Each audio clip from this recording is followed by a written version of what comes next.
So you're thinking about purchasing a home in Northern Virginia, and you already know it is a very popular place to call home. It has a lot to offer its residents. But are there any cons that come with buying a home in Northern Virginia? Yes, there are some serious cons with purchasing a home here, and that's exactly what I'm going to be covering in today's video. Is purchasing a home in Northern Virginia even worth it? I'll be diving into that as well, and be sure to stick around until the end. I'm going to take you through a sample home purchase using a mortgage calculator to give you an idea of how much you would have to bring to the closing table using the average sale price here in Northern Virginia. This area has so much to offer, from close proximity to DC, to Old Town, to the waterfront, to the wineries and the breweries in Loudoun County, high-paying jobs, great education. And with that, you can probably guess that the number one con of purchasing a home in Northern Virginia is home prices are expensive here. I cannot tell you how many times I hear from a relocation buyer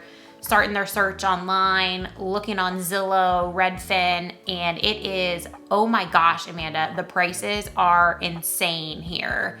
And yes, real estate is very expensive in Northern Virginia. It's kind of the old saying, you get what you pay for. This area has so much to offer, so much to do, and with that comes high demand for real estate. It's definitely going to be sticker shock if you are relocating from, with the exception of a few areas in the United States are going to be about equal, maybe a little bit more expensive than here. It's gonna be sticker shock for most relocation purchasers in Northern Virginia. And I hear so frequently, I could buy a mansion for this in Texas. And yes, I understand that, but you know the Beyonce saying, this ain't Texas, it's Northern Virginia, and it's going to cost you when purchasing a home. So let's look at the numbers so far in 2024 for the average sale price in Northern Virginia.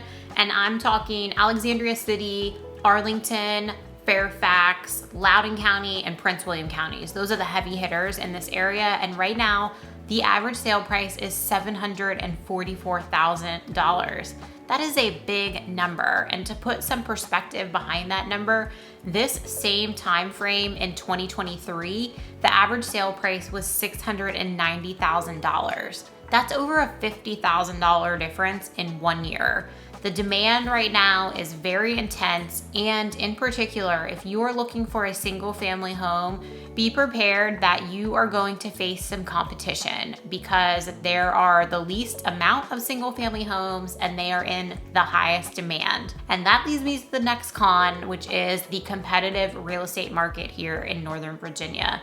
If you are a seller, hey, great news for you because it is a full-blown seller's market. It gives me 2021 vibes again this year, which I don't love, but that's just the market that we're in. So if you are a buyer, it's going to be a con for you because you're going to be facing competition in most cases. Townhomes, townhouse style condos, and single family homes are by far in the highest demand. Sometimes with condos, you may not find it to be as competitive, but that's simply because there are a lot of people who simply do not want to buy a condo. It is absolutely no, I am not going to buy a condo. I definitely get the most requests for a single family home purchase with relocation buyers here in Northern Virginia. And there are the fewest number of single family homes here. It's just the lay of the land. The builders, of course, can make more profit by building up or not having these large lots that single families sit on. So you can imagine that you've been looking for a house for 1, 2, maybe even 3 months, and you have to be prepared that because you're going to be competing, there is a strong possibility, even if you do everything right, you're waiving your home inspection contingency, waive your appraisal contingency, no financing contingency, free rent back offer to the sellers. Just understand that you could absolutely do everything right and give the strongest offer that you possibly can and feel comfortable with. And you might not get the first house, the second, or even the third house you offer on. It doesn't mean that you're doing anything wrong, but it's something that you have to be mentally and emotionally prepared for because it can be really defeating and sad when you put all this time into seeing a home, falling in love with it, you get with your agent, you write an offer, and then you weren't the chosen one. But it's the nature of the market that we're in. So simply be prepared for that. And if you're thinking, wait a minute, I want to buy a house in Northern Virginia, but I do not want to deal with all of that competition and the bidding wars and wave contingencies, no problem. Different strategy, and I would recommend waiting to see homes that have been on the market longer than the first weekend. If they don't have an offer deadline and your agent calls and says, hey, do you all have any offers? And the answer is no, odds are you are going to be facing much less competition if you are waiting for homes that have been on the market just a smidge longer than the first weekend. Now, of course, if they've been on the market longer than that, your odds are even better and you may not have any competition at all. It really depends on how you want to approach things, but a con for buyers right now, and it's a big con, there just isn't enough supply to keep up with demand, and therefore, when purchasing a home in Northern Virginia, you have to be prepared that unless you take a different strategy, you are very likely going to be facing competition for homes that are new to the market. The next con is you really want a single family home. 9 times out of 10, when I get a call from someone relocating here, it's we absolutely want a single family home, but you may find that you need to settle for a townhouse style condo, or possibly even a condo in general. And you might say, absolutely not, I don't want that, and I completely understand. It really comes down to what your budget is. But I do find with a lot of relocation buyers that there is this idea in their head that townhouses are just starter homes. Maybe they're not in a desirable neighborhood or don't feed into desirable schools. And here in Northern Virginia, that just simply is not the case. We have a variety of townhomes, some that are on the newer side and some that I would say are 100% luxury townhomes. We're talking 2-car garage, we're talking brick exterior, we're talking over 3,000 square feet. A lot of the townhomes here are absolutely gorgeous and are in highly desirable neighborhoods. Townhomes, you can look at them as a starter home, although in Northern Virginia, I would not say that is the case, because these luxury townhomes, some of them go for $800,000 plus. Now, you will also find older townhomes here built in the 60s and the 70s that they're smaller, maybe they don't have a garage, and those certainly go for closer in the $600,000 to $700,000 range. And there are still a few neighborhoods sprinkled around Northern Virginia where you can find a townhouse for $500,000, $550,000. But those neighborhoods are getting fewer and fewer because prices just keep going up. So if you're one of those buyers who is relocating here from another area where maybe townhomes aren't as desirable and maybe aren't as nice, kind of try to remove that from your head and be open to them, because depending on your budget, you might find that a townhouse is what you're going to have to do to be able to purchase a home in Northern Virginia, again, simply because of the prices. The next con when buying a home in Northern Virginia is it might be an older home that you are purchasing. Fun little fact about Northern Virginia, 58% of the homes that are located in Northern Virginia were built before 1989. And in general, you will find the closer the proximity is to DC, the more older homes there are. Now, I'm not saying there is no new construction or newer homes in, Arlington, McLean, Alexandria, the locations that are absolutely closest to DC. There are. You will pay an absolute premium for them because of the newer construction, and you will just find in general there are more older homes. Now, pros and cons come with newer versus older homes. Older homes, you of course may be concerned that you're gonna have to replace a roof or an HVAC or a water heater. And that really just depends on what previous owners have done update-wise. I see townhomes on a regular basis built in the 50s, 60s, 70s, and they've been completely redone in some cases. And in other cases, they definitely are like stepping back into a time capsule. And that is for single family homes too. You'll also find older homes tend to be smaller than newer construction. So that also plays a factor into price as well. Newer construction is always going to cost you more. But some of these older homes, single family homes, have had phenomenal additions put on over the years.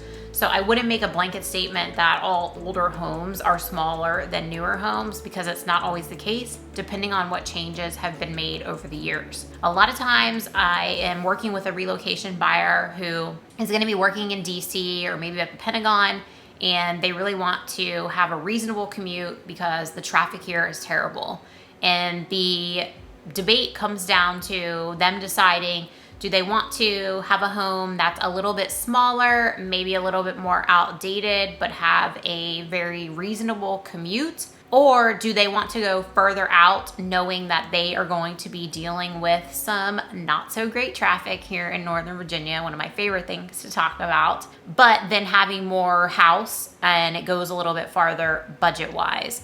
And it's a personal decision. I think it's very important when you are relocating to an area, especially Northern Virginia, to explore the different counties and see some homes in each of them, so that you can then decide if you would rather deal with a longer commute knowing that you have a maybe bigger or newer home, or do you want to say, no thanks, I am not dealing with this crazy traffic, and I'll settle for a house that is still in a fantastic location, but it's a little bit smaller and older construction. Next con is a lot of the properties here in Northern Virginia are in a homeowners association or a condo association, or in some cases they have both. And I've learned over the years that this is not the case in a lot of areas in the United States, which is interesting to me because it's just very common here. But it's not something that I think should be a deal breaker, but I think it warrants having a further conversation. What is the hesitation around an HOA? Is it that lifestyle-wise, maybe you have a commercial vehicle and you need to be able to park it in the community? We do have some HOAs that allow that, but some do not. So it really comes down to getting a better understanding of what you are looking for. The other thing with HOAs here is the fees can vary greatly depending on what amenities you are going to have access to, or maybe a lack thereof. Obviously, communities that have less or no amenities are going to be much less as far as the HOA fee goes every month. Where if you are in, say, a master planned community that has indoor pools, outdoor pools, sports courts, walking trails, clubhouse, maybe it includes your internet and your cable, then that's going to be a big difference. Just a really general range for HOAs here. I've seen them as low as $50, $60 a month, and then I've seen them go all the way up to $400, $450 a month. Condo association fees are definitely going to be higher because they, of course, in most cases include exterior building maintenance. So that's something to think about as well. If you're interested in learning more about HOAs in general and how they work, I've got a video on that. You can definitely check that out to get more details. I promised if you stuck around until the end, I was going to take you through an example using an average sale price here in Northern Virginia with a mortgage calculator, and that's what we're going to do next. Okay, so we're gonna say $750,000, and I see most people putting 10% down. So we'll go with 10% based on today's interest rate. We're gonna come down here. Let's assume good credit. Taxes, probably gonna be closer to, I would say, 600. We'll do 550, but depending on lot size, if there is a lot, taxes are going to vary based on size of home. There's a lot of factors, so we'll just say average $550 per month. Homeowners insurance, we're going to go with $125 per month, and let's say your HOA fee is $100 per month. So 10% down on a $750,000 house is, of course, $75,000 for your down payment. You're going to need about 2.5% of the sale price for your closing costs. So factor that in on top of what you're bringing for the down payment. And then your payment here estimated at about $5,315. Full disclosure, this is just a ballpark estimate to give you an idea of what the payment would look like based on an average sale price here in Northern Virginia.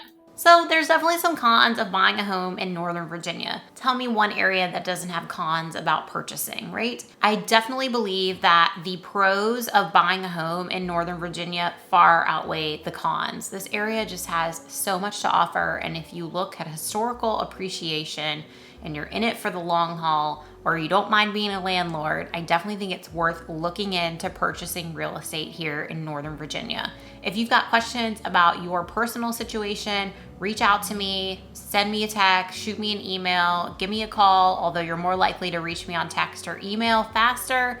I'm always happy to chat. If you are interested in some market data about the current market in Northern Virginia, I just did a market update. You can check that out. And until I see you on the next one, thanks for watching.